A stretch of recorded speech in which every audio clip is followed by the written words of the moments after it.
Good evening, sir. I'm Dr. Kalpana. I wanted to ask few questions regarding medical field. Basically, is family planning allowed in Islam, and why generally people prefer MTP, that is medical termination of pregnancy, rather than your TL? And it's very difficult to convince them.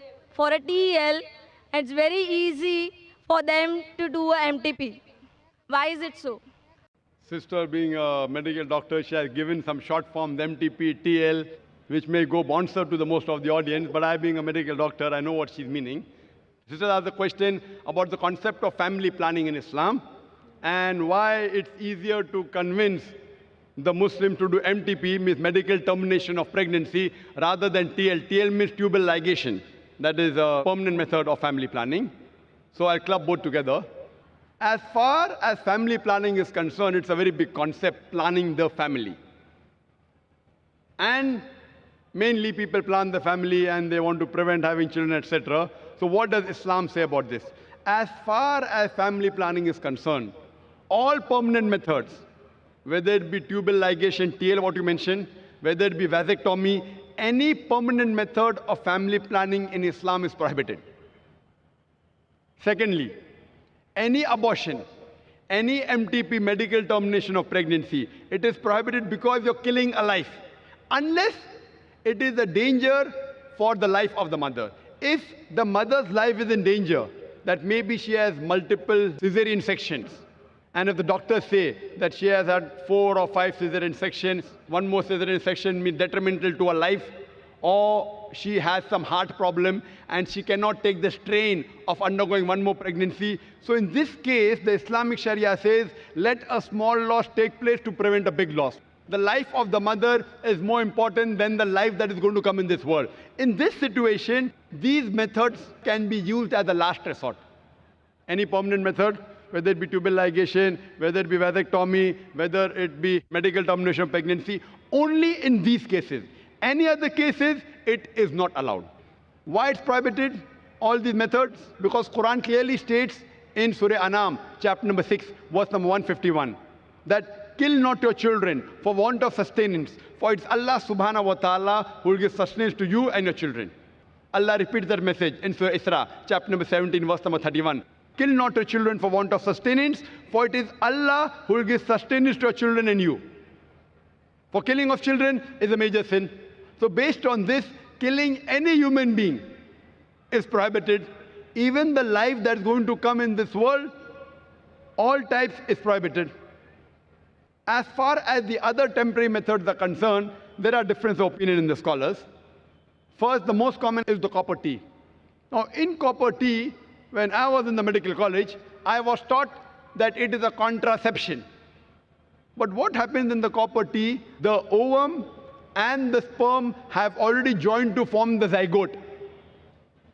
But the copper T prevents the zygote from clinging on the uterine wall, on the wall of the womb of the mother. So it is nothing but a very early abortion.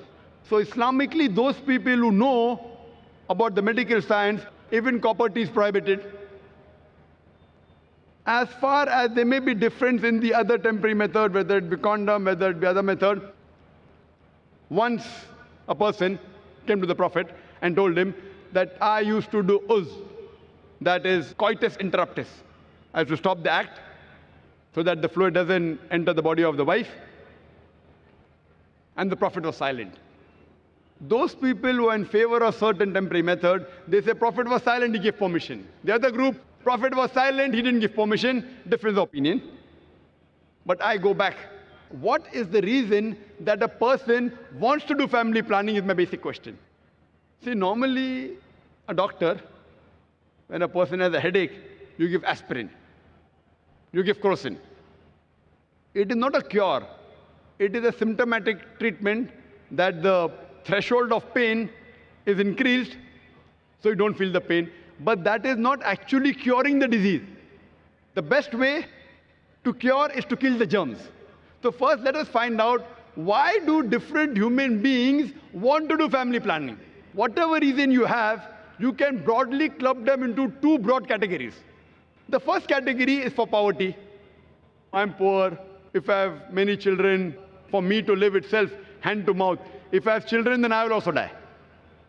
The other group, they are rich. I have no problem about money, but I want to make my son a doctor. I want to make my son an engineer. So they have family planning, so I can upbring my children better. Inshallah, we'll discuss both the cases. As far as the first case is concerned, regarding those people who are poor, Islam has a solution to this problem. In Islam, the third pillar of Islam is zakat. That is, every rich person who has a saving of more than the nisab level, more than 85 grams of gold, he or she should give 2.5% of that excess wealth in charity every lunar year.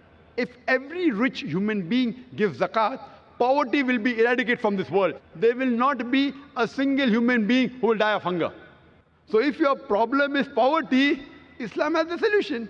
And the person who takes zakat, he is not being degraded. And the person who is wealthy and giving zakat, he is not doing a favor on the poor man. Because God gave him wealth, it is his duty. He is not doing a favor on the poor people. And the poor people, when they take, it is not that it's an obligation they have. It is their right. So if poverty is the problem, we have a solution of compulsory charity, that is zakat. If every rich human being in the world gives charity, poverty will be eradicated. There will not be a single human being who will die of hunger. Now the verses of the Quran I quoted earlier, two verses. Surah Anam chapter 6, verse number 151, and Surah Isra chapter 17, verse number 31. On the face of it, both appear similar, but there's a difference of chalk and cheese. The first verse of Surah Anam chapter 6, verse number 151 says, "Kill not your children for want of sustenance, for it's Allah subhanahu wa ta'ala who will give sustenance to you and your children." Surah Al-Isra chapter 17, verse number 31 says, "Kill not your children for want of sustenance, for it's Allah subhanahu wa ta'ala who will give sustenance to your children and you." The order is reversed. First verse says, "You and your children." Surah Isra says, "Your children and you." On the face of it, it's the same. Now, why does Allah subhanahu wa ta'ala reverse the order? Everything has a hikmah behind it. So the scholars, the mufassirin, what they say, the first verse, Surah Anam chapter 6, verse number 151, refers to the poor people. If we have more children, even I will die, and even my children will die. So Almighty God says, don't worry, kill not your children for want of sustenance. It is Allah that will give sustenance to you and your children. The first verse refers to the poor people.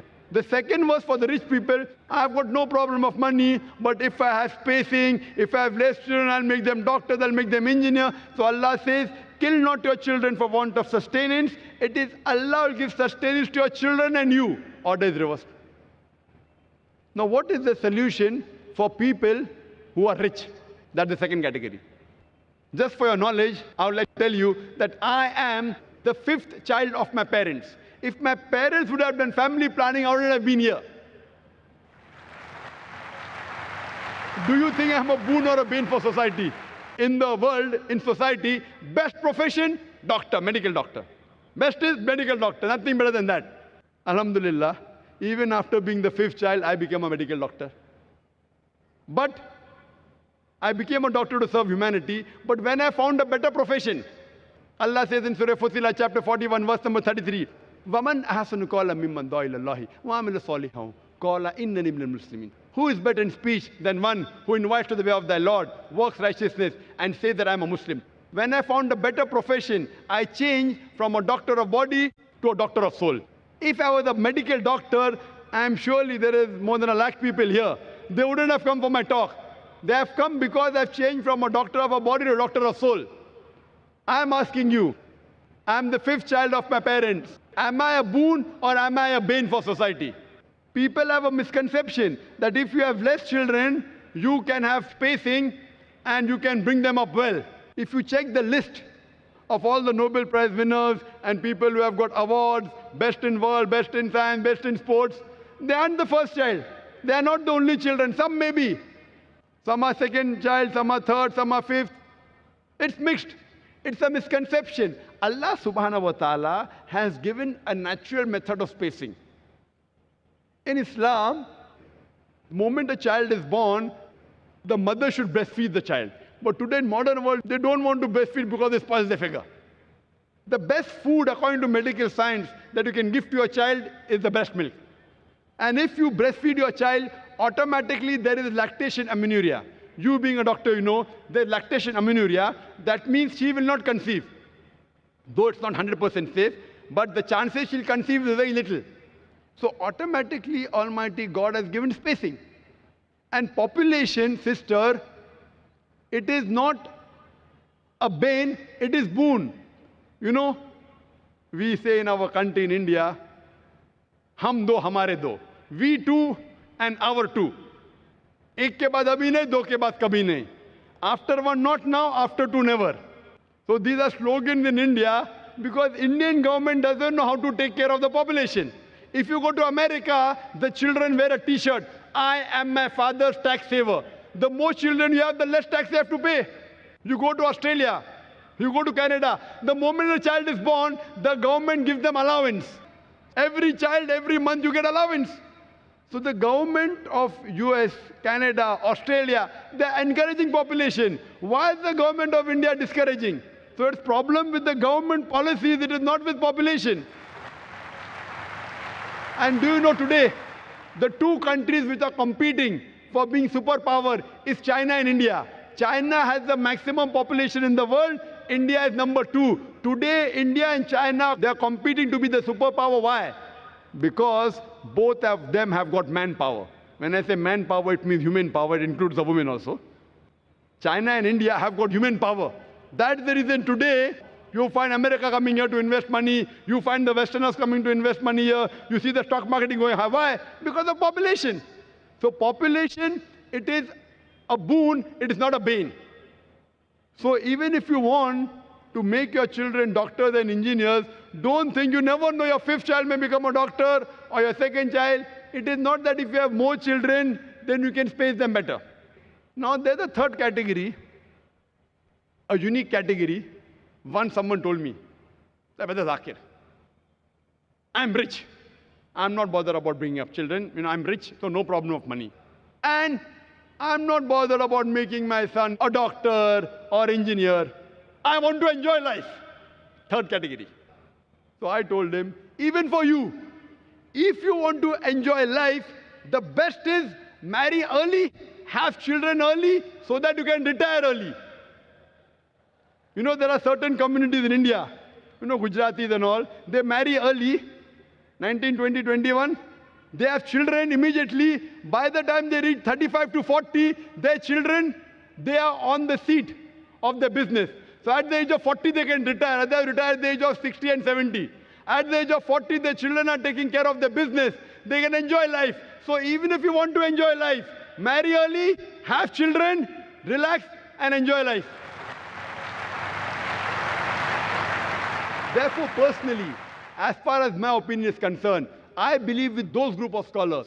As far as family planning is concerned, Allah says in the Quran, in Surah Al-Imran, chapter number 3, verse number 54, Makaru makarallahu wallahu khairul makirin. They planned and plotted. Allah too planned. Allah is the best of planner. So if you think you can plan the family better, you're most welcome. I leave the planning of the family in the hands of a creator. It is the best. Hope that answers the question. Thank you, sir.